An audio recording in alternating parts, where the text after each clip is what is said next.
கிறிஸ்துவுக்குள் மிகவும் பிரியமானவர்களே, இயேசு கிறிஸ்துவின் நாமத்தில் உங்கள் யாவரையும் அன்போடு கூட நான் வாழ்த்துகிறேன். இந்த நாளிலும் தேவன் நம்மோடு கூட இடைப்படுகின்ற வார்த்தை ஏசாயா 49 அதிகாரம் 3 அவர் என்னை நோக்கி, நீ என் தாசன் இஸ்ரவேலே, நான் உன்னில் மகிமைப்படுவேன் என்றார். இந்த வார்த்தையின் மூலம் தேவன் இன்றைக்கு உங்கள் ஒவ்வொருவரோடும் கூட அவர் உங்களில் மகிமைப்பட போகிறேன் என்று சொல்லி ஒரு வாக்குத்தத்தத்தை நமக்கு கொடுக்கிறார். அப்போ அவர் எப்படியெல்லாம் நம்ம வாழ்க்கையில மகிமைப்பட போகிறார் அப்படிங்கிறத சில வார்த்தைகள் மூலம் இன்றைக்கு நம்ம தியானிக்க போகிறோம். இன்னைக்கு இந்த 49 அதிகாரம் 3 பார்க்கிறோம்.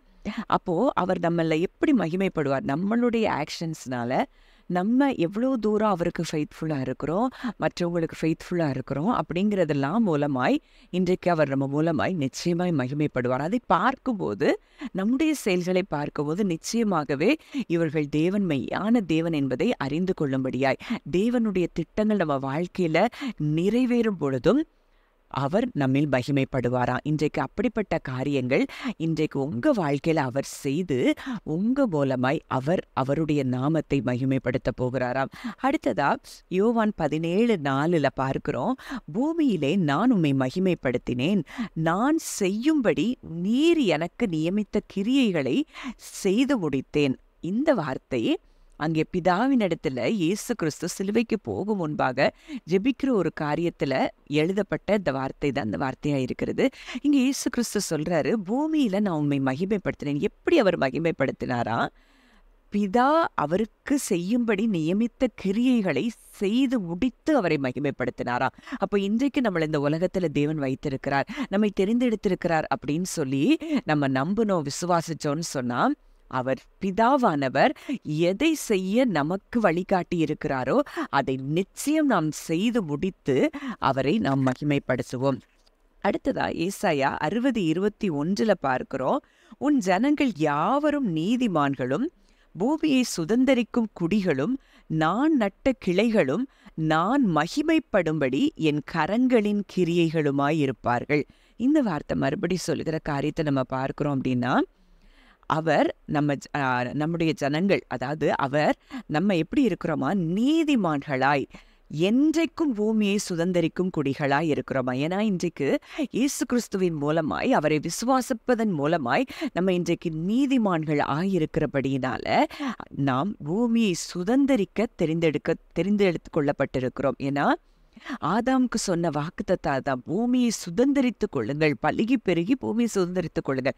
இன்றைக்கு ஆதாம் இழந்து போன அந்த வாக்கு தத்தத்தை இன்றைக்கு இயேசு கிறிஸ்துவின் மூலமா நாம் திரும்ப பெற்றிருக்கிறபடியினால நம்ம நிச்சயமாய் பூமியை சுதந்தரிக்கிற குடிகளாய், அவர் நட்ட கிளைகளாய், அவர் மகிமைப்படும்படி அவருடைய கரத்தின் கிரியைகளாய் நம்ம இருக்கிறோம் அப்படின்னு சொல்லி வார்த்தை சொல்லுது. அப்போ இன்றைக்கு நம்ம செய்ய வேண்டியது ஒன்றே ஒன்றுதான், அவரை விசுவாசித்த அவருடைய வாக்கு தத்தத்தை நம்ம விசுவாசித்ததை ஏற்றுக்கொள்ளும் போது நிச்சயமாய் நம் மூலமாய் தேவ நாம மகிமைப்படும். அடுத்தது 1 பேதுரு 2:9 பார்க்கிறோம், நீங்களோ உங்களை அந்த ஹாரத்தினின்று தம்முடைய ஆச்சரியமான ஒளியினிடத்திற்கு வரவழைத்தவருடைய புண்ணியங்களை அறிவிக்கும்படிக்கு தெரிந்து கொள்ளப்பட்ட சந்ததியாயும், ராஜரீகமான ஆசாரிய கூட்டமாயும், பரிசுத்த ஜாதியாயும், அவருக்கு சொந்த ஜனமாயும் இருக்கிறீர்கள். அப்ப இங்க என்ன சொல்லப்பட்டிருக்குன்னா, அவருடைய குளோரியஸ் ஒண்டர்ஸை ரிவீல் பண்றதுக்காகத்தான் தேவன் நம்ம தெரிந்தெடுத்திருக்கிறார், அவருடைய ஆச்சரியமான புண்ணியங்களை அறிவிக்கும்படிக்கு. அப்போ இன்றைக்கு அவருடைய புண்ணியங்களை நம்ம அறிவிக்கும் போது அவர் நாமம் மகிமைப்படுகிறத இந்த வார்த்தையின் மூலம் அறிந்து கொள்ளலாம். ஏசாயா 61:3 பார்க்கிறோம், சீயோனிலே துயரப்பட்டவர்களை சீர்படுத்தவும், சாம்பலுக்கு பதிலாக சிங்காரத்தையும், துயரத்துக்கு பதிலாக ஆனந்த தைலத்தையும், ஒடுங்கின ஆவிக்கு பதிலாக துதியின் உடையை கொடுக்கவும் அவர் என்னை அனுப்பினார். அவர்கள் கர்த்தர் தம்முடைய மகிமைக்கென்று நாட்டின நீதியின் விருட்சங்கள் எனப்படுவார்கள். அப்போ இன்னைக்கு தேவ நாம மகிமைக்காக நம்ம ஒரு லிவிங் எக்ஸாம்பிளா நம்மை தேவன் என்ன செய்திருக்கிறார், படைத்திருக்கிறார். அப்போ இன்றைக்கு நம்ம செய்யக்கூடிய காரியங்கள், துயரப்பட்டவர்களை சீர்படுத்தும் போது சாம்பலுக்கு பதிலாக சிங்காரம், துயரத்துக்கு பதிலாக ஆனந்த தைலம், ஒடுங்கின ஆவிக்கு பதிலாக துதியின் உடைய கொடுக்கும்போது நம்ம அவருடைய நாமத்தை மகிமைப்படுத்துகிறவர்களாய் வெளிப்படுகிறோம். இன்னைக்கு ஒருவேளை அப்படிப்பட்ட காரியங்கள் எல்லாம் நீங்க செய்து கொண்டிருந்தீங்கன்னா நிச்சயமா உங்க மூலமாய் அவர் நாமம் மகிமைப்பட்டு கொண்டிருக்கிறது என்பதை நீங்கள் அறிந்து கொள்ள வேண்டும். அடுத்ததா மிக முக்கியமான ஒரு காரியம், யோவான் 14ஆம் அதிகாரம் 13ஆம் 14ஆம் வசனங்கள் சொல்லுகிற காரியம், நீங்கள் என் நாமத்தினாலே எதை கேட்பீர்களோ குமாரனில் பிதா மகிமைப்படும்படியாக அதைச் செய்வேன். என் நாமத்தினாலே நீங்கள் எதை கேட்டாலும் அதைச் செய்வேன். அப்போ இங்க நம்முடைய ஜெபங்கள் தேவனால் பதிலளிக்கப்படும்போது அங்கே அவருக்கு மிகப்பெரிய மகிமை உண்டாகிறதை நம்ம பார்க்கிறோம். அப்ப இன்றைக்கு உங்க ஜெபங்கள் ஒவ்வொன்றிற்கும் அவர் பதில் கொடுப்பதன் மூலமாய் தேவ நாமம் மகிமைப்படும்.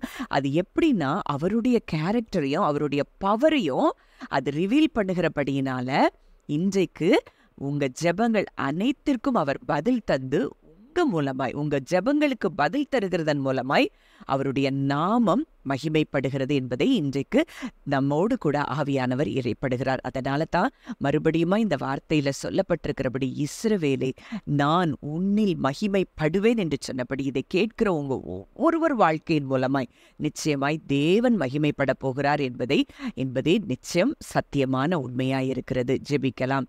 நல்ல தகப்பனே, நன்றியோடு துதிக்கிறோம், ஸ்தோத்திரிக்கிறோம் அப்பா. இந்த நாளிலும் எங்களோடு இடைப்பட்ட உடைய வார்த்தையின்படி இதை கேட்கிற ஒவ்வொருவருடைய வாழ்க்கையிலும் அப்பா உங்க நாமம் மகிமைப்பட போகிறதற்காய் நன்றி செலுத்துகிறோம்.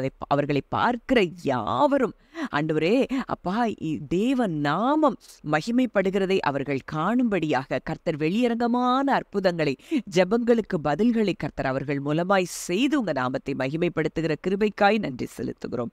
இயேசுவின் மூலம் கேட்கிறோம் ஜீவனுள்ள நல்ல பிதாவே, ஆமென்.